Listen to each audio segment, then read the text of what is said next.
আসসালামু আলাইকুম রহমতুল্লাহি ওবরকাতুহু। সম্মানিত দর্শক, নির্বাচনের মাত্র ২ দিন বাকি। ঠিক এই সময়টিতে আপনার অনুভূতি কেমন? নির্বাচনের ময়দানে আপনি যে এলাকাতে রয়েছেন সেখানে জনগণের ভোট দেওয়ার আগ্রহ কেমন? আপনাদের কি মনে হচ্ছে নির্বাচনের দিন ভোট কেন্দ্রে ভোটার উপস্থিতি খুব বেশি হবে? নাকি ১৪, ১৮ এবং ২৪ এই ৩ টি নির্বাচনে যে ক্রমবর্ধমান হারে ভোটার উপস্থিতি কমেছে এবং ২০২৪ সনে এসে ভোটার উপস্থিতি যেভাবে ধস নেমেছে, এবার কি এরকম হবে? নাকি ৫%, ৬% যে ভোট, সেই ভোটটা এক্কেবারে লাফে ৫০%, ৬০%, ৭০ কিংবা ৮০% হয়ে যাবে?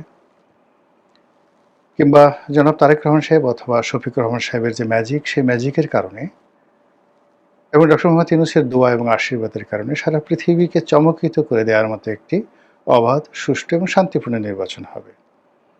জাস্ট অপেক্ষা করুন, দেখুন। আমার কাছে যেটা মনে হচ্ছে যে নির্বাচন এবার যা কিছু হচ্ছে, আমি নিজে ব্যক্তিগতভাবে এই নির্বাচনের ২ দিন আগেও স্বস্তি পাচ্ছি না, বিশ্বাস পাচ্ছি না, আস্থা পাচ্ছি না, শান্তি পাচ্ছি না। কেন পাচ্ছি না? গত ১৭টি মাস ধরে আমি এবং আমার মতো আরও অনেকেই বলে আসছেন। তারপরেও নির্বাচনের দিকে দেশ এগিয়ে যাচ্ছে। যেহেতু দেশের নাগরিক, এদেশের কল্যাণ আমার সবার আগে। অলৌকিকভাবে হোক কিংবা ম্যাজিক্যালি হোক বা ভেলকিবাজির মাধ্যমে হোক, শান্তি থাকুক এবং দেশ গণতন্ত্রের পক্ষে যাক। ফলে আজ থেকে ২ দিন পরে যা কিছু হবে সেটার জন্য শুভাশিস রইল। কিন্তু এই যে নির্বাচন, সেই নির্বাচনের মাধ্যমে পুরো রাজনীতির অঙ্গনে যে কালো ছায়া পড়ল, সে কালো ছায়াগুলো আগামী ২০-৩০ বছর ধরে আমাদেরকে তাড়াতে থাকবে। যখন জাতীয় জীবনে কোনো মন্দ ঘটনা ঘটে, ওটি রেশ কম করে হলেও ১০ বছর, মাঝামাঝি ২০ বছর এবং কখনো কখনো শত বছর সেই রাজনীতির যে কলঙ্ক, সেই কলঙ্কগুলো বয়ে বেড়াতে হয়। শেখ হাসিনার জমানাতে ১৫টি বছর ধরে নির্বাচনের বিধি ব্যবস্থা ধ্বংস হয়েছে, কোনো সন্দেহ নেই। সিন্ডিকেট ছিল প্রশাসনে, বিচার বিভাগে, তারপর সামরিক বাহিনীতে, ব্যবসা বাণিজ্যে, চাঁদাবাজিতে, রাস্তাঘাটে, সব জায়গাতেই সিন্ডিকেট ছিল। সিন্ডিকেটের বাইরে বিশেষ এলাকা, বিশেষ জেলার প্রাধান্য ছিল। চাঁদাবাজি, মাস্তানি, খুন, জখম, রাহাজানি থেকে শুরু করে সব কিছুতে একটি বিশেষ দল, একটি বিশেষ গোষ্ঠী এবং একটি বিশেষ জেলার মানুষের যে প্রাধান্য ছিল, সেই প্রাধান্যকে অতিক্রম করে আমরা এখনো পর্যন্ত ১০০তে এগোতে পারিনি। বরং জুলাই আগস্ট বিপ্লব যে হলো বা জুলাই আগস্ট গণ অভ্যুত্থান হলো, এই অভ্যুত্থান ছিল অপ্রত্যাশিত, ম্যাজিক্যাল, নাটকীয় এবং মনে হলো যে আল্লাহর পক্ষ থেকে এটা ঘটে গেছে। এবং সেই ঘটনার পর রাতারাতি আমাদের আগ্রহ, উৎসাহ, উদ্দীপনা, প্রেম, ভালোবাসা এই দেশকে নিয়ে বহুল অংশে বেড়ে গেল। আমরা অনেক কিছু করার চেষ্টা করলাম একই সঙ্গে। ক্ষুধার্ত এবং পিপাসার্ত মানুষের সামনে যখন পানি আনা হয় বা খাদ্য সামগ্রী আনা হয়, তখন তার যে অবস্থা হয়, আমাদের অবস্থাও সেরকম ছিল। আমাদের অভাব, আমাদের গণতন্ত্রের অভাব, সুশাসনের অভাব, সব কিছু, আমাদের রাগ, ক্রোধ, ক্ষোভ, সব কিছু একসাথে আমরা উগরে দিয়েছিলাম ২০২৪ সনের আগস্ট, সেপ্টেম্বর, অক্টোবর মাসে। মনের আনন্দে আমরা টের পাইনি যে আমরা যে বৃক্ষের উপর আবাস গড়েছি, যে ডালের উপর বসে আছি, নিজেদের অজান্তে সেই ডালগুলোই আমরা কুপিয়ে কুপিয়ে শেষ করে দিচ্ছি এবং এখন আমরা প্রায় অতলান্তে পড়ে যাওয়ার পর্যায়ে পৌঁছে গেছি। সরকারি অফিসগুলোতে ঘুষ এবং দুর্নীতি এতটা অসহনীয়, যারা ভুক্তভোগী তারা মনে করছেন যে এর চেয়ে গলায় দড়ি দিয়ে মরা উত্তম। হাইকোর্টের বারান্দায় যারা ঘুরছেন বিচারের জন্য, একটি মামলার শুধু তারিখ ফেলানোর জন্য গত 17 মাসে হাজার হাজার মানুষ ঘুরে বেড়াচ্ছেন, কিন্তু মামলার সিরিয়াল পাচ্ছেন না, তারিখ পাচ্ছেন না। আওয়ামী লীগের লোক পুরো বিচারাঙ্গন থেকে আউট। বিএনপির কতিপয় শীর্ষ নেতা, জামাতের কয়েকজন নেতা এই সময়টার মধ্যে যত টাকা উপার্জন করেছেন আইনাঙ্গন থেকে, আগামী 100-200 বছর তাদের কিচ্ছু করতে হবে না, পায়ের উপর পা তুলে তারা খেতে পারবেন। যে মামলায় অন্য সময় 50,000 টাকা উকিলের ফি হতো, এই সময় 50 লাখ টাকা নিয়ে সেই মামলা করা হয়েছে। যে মামলা হয়তো 1 লাখ টাকা হতো, 1 কোটি টাকা দিয়ে এই মামলা এই সময়টিতে করা হয়েছে। হাজার হাজার কোটি টাকা একজন মানুষ এই 17 মাসের মধ্যে হাজার হাজার কোটি টাকা উপার্জন করে ফেলেছেন, এবং বিভিন্ন অঙ্গনে এরকম কয়েক হাজার নতুন হাজার কোটি টাকার মালিকের অভ্যুদয় হয়েছে, যা কিনা পুরো অর্থ ব্যবস্থাকে তছনছ করে ছেড়ে দিয়েছে। এই সময়টিতে রাজনীতির যে বিভেদ এবং বিসংবাদ মারাত্মক আকার ধারণ করেছে, এবং এতটা মারাত্মক আকার ধারণ করেছে যে ন্যূনতম রাজনীতির যে শিষ্টাচার, রাজনীতির যে নর্মস কিংবা সৌজন্যবোধ, এটি উধাও হয়ে গেছে। এখানে কে রাজা, কে প্রজা, এখানে কে ভালো, কে মন্দ, কে সাধু, কে শয়তান, ডাজ নট ম্যাটার। সাধুকে শয়তান বলে গালাগাল দেওয়া হচ্ছে, আর শয়তানকে সাধু সাজিয়ে আমাদের সামনে পুজো করতে বলা হচ্ছে। এই অবস্থাতে দেশের প্রধান দুটো রাজনৈতিক দল, সেই রাজনৈতিক দলগুলোর মধ্যে যে মনস্তাত্ত্বিক যুদ্ধ শুরু হয়েছে, এই যুদ্ধ শেষ হবার নয়। নির্বাচন কি হবে, কারা জয়লাভ করবে, কি করবে না করবে, কেউ অনুমান করতে পারছেন না। সন্দেহ ম্যাটিকুলার ডিজাইন হবে, সন্দেহ ভোট র্যাগিং হবে, সন্দেহ ভোট ডাকাতি হবে, সন্দেহ ভোট কেন্দ্রে ভোট আসবে না, এবং শেষ সময়টাতে যে কোনো একটা অপ্রত্যাশিত ঘটনা ঘটবে। এই অবস্থাতে 48 ঘন্টা আগে নির্বাচন নিয়ে ভিডিও করা, আপনি বুঝতে পারেন যে কত বড় একটা মানসিক চাপের মধ্যে এই ভিডিও করতে হচ্ছে। তারপরে বলছি, নির্বাচনের ফলাফল যাই হোক, কিংবা নির্বাচনে যারাই বিজয়ী হোক, অথবা নির্বাচন নিয়ে যা কিছুই ঘটুক না কেন, বাংলাদেশের রাজনীতিতে জামাত এবং বিএনপির মধ্যে যে শত্রুতা শুরু হলো, এই শত্রুতার রেশ আগামীতে অনেকের জীবনকে তছনছ করে দেবে।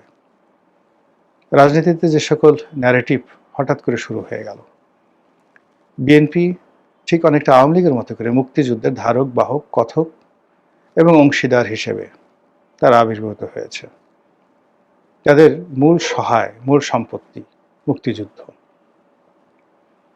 এবং সেই মুক্তিযুদ্ধে শহীদ প্রেসিডেন্ট জিয়াউর রহমানের ভূমিকা, তার দলে মুক্তিযোদ্ধাদের অবস্থান, এবং বিএনপির প্রতিষ্ঠাকালীন সময়ে সর্বোচ্চ সংখ্যক যোদ্ধা, মুক্তিযোদ্ধা, তাদের যে অন্তর্ভুক্তি, সেটাকে তারা ন্যারেটিভ তৈরি করার চেষ্টা করছেন। আর অন্যদিকে জামাত সৎলোকের শাসন, ন্যায়, ইনসাফ, ইনকিলাব, তারপর শরিয়া আইন, হিজাব, নারীদের কর্মঘণ্টা ইত্যাদি বিভিন্ন বিষয়গুলোকে সামনে এনে সমাজকে ইসলামাইজেশনের দিকে যেভাবে তারা টেনে নিয়ে যাচ্ছেন, আর এই যে ইসলামের দিকে টেনে নেওয়ার জন্য নিজেদের সততা, নিজেদের ন্যায়পরায়ণতা, নিজেদের চরিত্র ফুলের মতো পবিত্র, এই জিনিসগুলো প্রমাণ করার জন্য তারা প্রতিপক্ষকে যে ভাষায় চাঁদাবাজ, লুটেরা, বদমাশ, ধর্ষণকারী, পরনারী হরণকারী, ফুর্তিবাজ, এরপর বাইজির আসর বা জুয়ার আসর পরিচালনাকারী, বিভিন্ন রকম তকমা তারা দিয়ে যাচ্ছে, এবং এটি ক্রমশ বাড়ছে। অতীতে বিএনপি যে সময় ক্ষমতায় ছিল, বিশেষ করে 2001 থেকে 2006, এই সময়টিতে যে সকল অপরাধ হয়েছে, প্রত্যেকটা অপরাধকে রঙিন চলচ্চিত্রে রূপান্তরিত করা হচ্ছে। অনেকগুলো ভিডিও তৈরি করা হচ্ছে, অনেকগুলো ডকুমেন্টারি তৈরি করা হচ্ছে, এবং বিভিন্ন ওটিটি প্ল্যাটফর্মে দেশে এবং দেশের বাইরে সে সকল ভিডিও প্রচারের জন্য মোটামুটি তারা যে বিনিয়োগ করছে, এতে করে 2001 থেকে 2006 সনে চাঁদাবাজি, হাওয়া ভবন, খোয়াব ভবন, আপনারা তো জানেন খোয়াব ভবনের কাহিনী কি। হাওয়া ভবন, খোয়াব ভবন, খাম্বা, এরপর অন্যান্য যে সকল দুর্নীতি রয়েছে, সকল দুর্নীতির যে ডকুমেন্ট বা ডকুমেন্টারি, এগুলো অ্যানিমেশন আকারে, মিনা কার্টুনের মতো করে অ্যানিমেশন আকারে আলটিমেটলি তৈরি করা হয়ে গেছে। যদি বিএনপির প্রতিপক্ষ ক্ষমতা আসে তাহলে এগুলো প্রচারিত হবে, ক্ষমতায় না এলেও এগুলো প্রচারিত হবে। এবং তা প্রচারিত হওয়ার পর কি হবে উই ডোন্ট নো। এবং এখন এমন একটা ব্যাপার যে পৃথিবীতে শুধু ফেসবুক, টুইটার নয়, এরকম অনেক অনেক ওটিটি রয়েছে, যেখান থেকে যদি কোনো একটি ভিডিও আপলোড করা হয়, ছাড়া হয়, ওটা কোটি কোটি দর্শকের মনে যে প্রভাব বিস্তার করে, যেটি মূলধারার চলচ্চিত্র বা নাটক সেটা করতে পারে না। এই গেল একটা। অন্যদিকে বিএনপি যারা লোকজন আছে তারা মুক্তিযুদ্ধকে ধারণ করে 1971 সনে রাজাকার, আলবদর, আশামসদের কুকীর্তি, তার সঙ্গে সঙ্গে শহীদ বুদ্ধিজীবী হত্যা এবং পাকিস্তানের সঙ্গে বাংলাদেশের সাথে সম্পর্ক স্থাপিত হলে এদেশে কিভাবে জঙ্গিবাদের বিস্তার ঘটবে এবং পশ্চিমা রাষ্ট্রসমূহ কিভাবে বাংলাদেশের বিরুদ্ধে রুখে দাঁড়াবে, তার একটি ন্যারেটিভ তৈরি করার কাজ বিএনপি ইতিমধ্যে শুরু করে দিয়েছে। অন্যদিকে জনাব তারেক রহমান সাহেব এই মুহূর্তে বিএনপির প্রধানতম সম্পদ। তারেক রহমান সাহেবের বাইরে এই পরিবারে অন্য কোনো পুরুষ নেই যাকে সামনে আনা যায়। দ্বিতীয় সারিতে সেখানে জাইমা রহমান বা জুবাইদা রহমান, তাদেরকে তারেক রহমান সাহেব প্রদর্শন করছেন, কিন্তু এটা এত সহজ হবে না। তারেক রহমান সাহেবের যে 2001 থেকে এই পর্যন্ত 25 বছরের অবিরত সংগ্রাম, তার অভিজ্ঞতা, তার কর্ম, তার সঙ্গে সঙ্গে তার যে লিগেছি, দ্য ব্লাডের যে লিগেছি, এটি ইচ্ছে করলেও তার সন্তান বা তার স্ত্রী তার অবর্তমানে এটা পারবেন না। পাকিস্তানে বেনজির ভুট্টোর অবর্তমানে যেভাবে তার স্বামী এবং তার দল পুরো বিষয়টি তারা এনক্যাশ করতে পেরেছিল, এর কারণ হলো যে সেখানে জুলফিকার আলী ভুট্টো এবং তার পরিবারের যে লিগেসিটা, আপনি চিন্তা করুন যে জুলফিকার আলী ভুট্টোর বাবা যিনি ছিলেন, তিনি ভারত সরকারের যে বা ব্রিটিশ ভারতের যে সবচেয়ে প্রভাবশালী শাসক নিজামুল মুলক যাকে বলা হতো, হায়দ্রাবাদের নিজাম, সেই হায়দ্রাবাদের নিজামের প্রধানমন্ত্রী ছিলেন। এবং তিনি আসলে প্রধানমন্ত্রী হলেও ডিফ্যাক্টো নিজাম ছিলেন, হায়দ্রাবাদকে তিনি শাসন করতেন। এবং সিন্ধুর যে লারকানা জেলা, পুরো জেলাটার মালিক, একটা জেলার মালিক এই ভুট্টো পরিবার টিল নাও। উপমহাদেশে তাদের মতো এত বড় ফিউডাল ফ্যামিলি আর নেই, মানে জমিদার পরিবার আর নেই টিল নাও এখন পর্যন্ত। তো সেই পরিবারের হাজার হাজার আত্মীয় স্বজন সবকিছু মিলিয়ে তারা যেভাবে পাকিস্তান পিপলস পার্টিকে সংগঠিত করতে পেরেছিল বেনজির ভুট্টোর অবর্তমানে, সেটা বিএনপির পক্ষে সম্ভব নয়। বিএনপিতে এখন পর্যন্ত তারেক রহমান সাহেবের কোনো বিকল্প নেই, বিকল্প কেউ চিন্তাও করছেন না। আর এই যে তারেক রহমানের যে বিকল্প নেই, এটাকে একক ধরে বিএনপি যারা প্রতিপক্ষ, তারা তারেক রহমান সাহেবের চরিত্র হানি করা, তাকে মানসিকভাবে দুর্বল করে দেওয়া, তার যে পাওয়ার হাউসগুলো রয়েছে যেখান থেকে তিনি শক্তি পাবেন, মনোবল পাবেন, ঠিক সেই পাওয়ার হাউসগুলোর সঙ্গে তারেক রহমান সাহেবের দূরত্ব আলটিমেটলি হয়ে গেছে। এখন তারেক রহমান সাহেব হয়তো কাউকে ইনফ্লুয়েন্স করতে পারবেন, কিন্তু তারেক রহমান সাহেবকে ইনফ্লুয়েন্স করতে পারেন, তারেক রহমান সাহেবের প্রভাব বিস্তার করতে পারেন, কিংবা তারেক রহমান সাহেব যাদেরকে শ্রদ্ধা করতে বাধ্য, এই বাংলায় এরকম একজন লোক 1000 কোটি টাকা দিলেও তারেক রহমান সাহেবের সঙ্গে দেখা করবেন না, এরকম একটা দূরত্ব তার প্রতিপক্ষ যারা আছে তারা তৈরি করে ফেলেছেন। ফলে এই যে মুক্তিযুদ্ধ বিরোধী যারা শক্তি রয়েছেন, তারা যে শক্তিমত্তা নিয়ে তারেক রহমান সাহেবের বিরুদ্ধে যেভাবে নেমেছেন, তাতে করে নির্বাচনের ফলাফল যাই হোক, তারেক রহমান সাহেব বিরোধী দলে থাকুন বা প্রধানমন্ত্রী হন, অথবা একটি অন্য তত্ত্বাবধায়ক সরকার এলো এবং ২ মাস ৩ মাস পরে আবার একটি নির্বাচনের কথা আসলো, ঠিক সেই সময়টাতে বাংলাদেশের রাজনীতিতে তারেক রহমান সাহেব যে বিপদ এবং বিপত্তিতে পড়বে, যেটা বিএনপির জীবনে কখনোই হয়নি। মহান আল্লাহ আমাদের সবাইকে হেদায়েত দান করুন এবং হেফাজত করুন। আসসালামু আলাইকুম ওয়া রাহমাতুল্লাহি ওয়া বারাকাতুহু।